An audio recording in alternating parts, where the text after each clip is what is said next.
Bonjour à toutes et à tous. Aujourd'hui, nous allons étudier l'œuvre de Wong Yongping, Le serpent d'océan. Déjà, de quoi s'agit-il? Il s'agit d'une sculpture qui représente le squelette d'un serpent long de 130 mètres. Elle se situe sur l'estuaire de la Loire, à Saint-Brévin-les-Pins, en France, dans le département de la Loire-Atlantique. Et oui, la localisation est super importante pour l'artiste Wong Yongping qui travaille toujours en rapport avec le lieu sur lequel il est invité. La sculpture vient en fait souligner les courbes du paysage. Elle ne paraît ni minuscule ni gigantesque, en fait elle est juste parfaitement adaptée au paysage. Mais c'est pas tout. L'artiste utilise un métal hautement technologique, l'aluminium maritime. Et il place son œuvre dans un milieu qui est lui totalement naturel, ce qui peut nous rappeler le contraste entre la plage et les industries qui sont situées sur l'autre rive. Et ce n'est pas encore fini. L'artiste va vraiment au bout de son travail de réflexion sur le lieu. L'œuvre, en plus d'être adaptée au paysage, vient évoluer avec son milieu. Si la marée est basse, si elle est haute, mais aussi l'écosystème marin vient envahir l'œuvre petit à petit.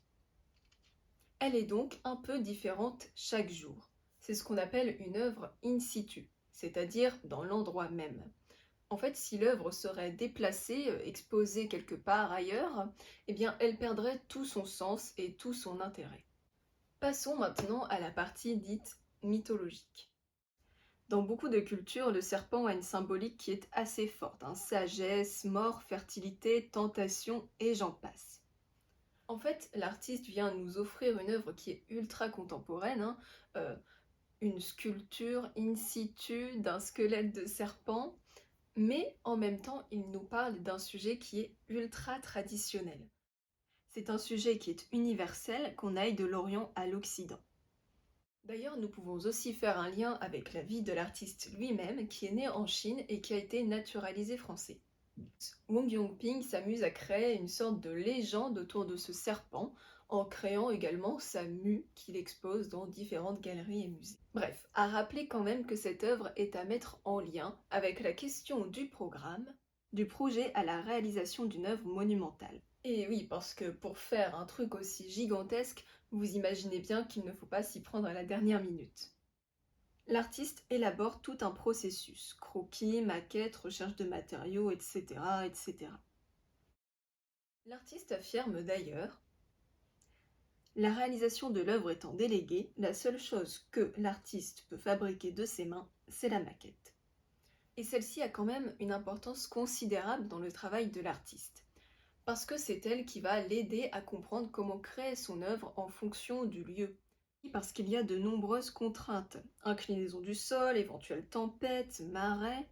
La maquette va ensuite être scannée pour faire des moules en 3D. Vous imaginez donc bien que l'artiste ne peut pas créer son œuvre seul. Il a besoin de l'aide d'ingénieurs et d'ouvriers. C'est là aussi qu'on peut se questionner sur le statut de l'artiste, parce qu'au fond, il n'a pas réalisé son œuvre lui-même. C'est lui qui a eu l'idée, mais alors, est-ce que c'est l'idée qui compte plus que la réalisation ou l'inverse? Et aussi, il expose sa maquette.